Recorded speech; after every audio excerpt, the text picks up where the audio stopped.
நடிகர் தனுஷ் கதாநாயகனாக நடித்து இயக்கியிருக்கும் படம் ராயன். கலாநிதி மாறன் சன் பிக்சர்ஸ் மூலமாக இந்த படத்தை தயாரித்திருக்கிறார். A.R. ரகுமான் இசையமைத்திருக்கிறார்.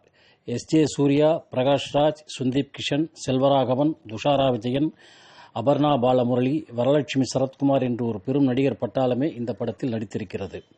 இந்த படம் ஜூலை 26ஆம் தேதி வெளிவருகிறது.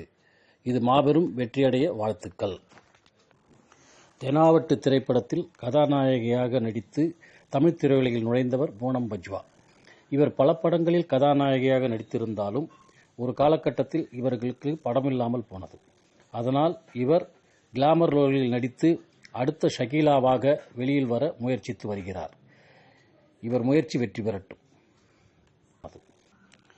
பிரம்மாண்ட இயக்குனர் ஷங்கரின் உதவியாளரான அட்லி ராஜாராணி என்ற படத்தை இயக்கி திரைப்பயணத்தை தொடங்கினார்.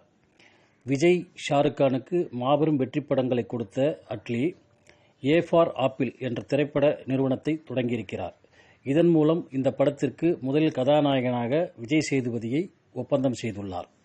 இந்த நடிகர், இயக்குனர், தயாரிப்பாளர் என்று பன்முகம் கொண்ட சுந்தர்சி கடைசியாக இயக்கி வெளியிட்ட படம் அரண்மனை 4. இந்த படம் மாபெரும் வெற்றி பெற்றது.